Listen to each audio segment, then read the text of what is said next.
Olá, sétimo ano, tudo bom? Hoje a gente vai estudar o predicado nominal com foco no verbo de ligação e no predicativo do sujeito. Então, a gente vai estudar aqui, a gente vai ver as matérias do capítulo 5 e do capítulo 6, tá? Porque elas são complementares. Então, primeiramente, a gente vai ver aqui que existem tipos de predicado. A gente já sabe o que é predicado, né? Que é aquilo que se diz do sujeito dentro de uma oração. E esses predicados, eles podem apresentar diferentes tipos. São 3, tá? O primeiro é o predicado nominal, aquele que a gente vai estudar aqui hoje.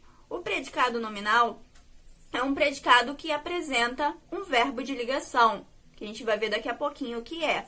E aí a gente tem o predicado verbal, que é aquele predicado que apresenta um verbo de ação, e o predicado verbo nominal, que é o predicado que combina um verbo de ação mais uma característica do sujeito, beleza? Primeiramente, focando no predicado nominal, a gente tem o verbo de ligação. E que troço é esse, né? Verbo de ligação.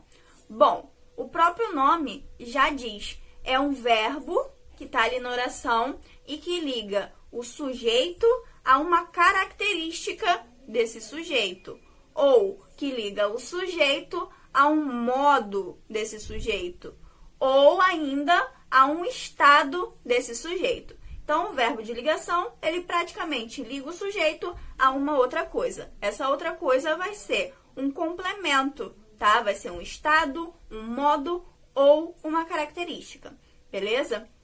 Bom, o próximo capítulo, ele trata de um nome específico dessa característica do sujeito. Então, a gente chama essa característica do sujeito, que vem após o verbo de ligação, de predicativo do sujeito. E aí, a gente precisa entender que o predicativo do sujeito, ele pode vir de formas diferentes. Então, ele pode ser um adjetivo, que é o mais clássico, né? Quando a gente fala de característica, qualidade, defeito, a gente lembra logo do adjetivo, da classe de palavras adjetivo, mas ele também pode vir em forma de outras classes de palavras. A gente pode ter também como predicativo do sujeito uma locução adjetiva, que seriam 2 ou mais palavras que representam um adjetivo apenas. Então, a fotografia é de admirar. A gente consegue trocar esse de admirar por admirável, né? Logo, a gente tem uma locução adjetiva. Ele pode ser também um substantivo, pode vir em forma de substantivo.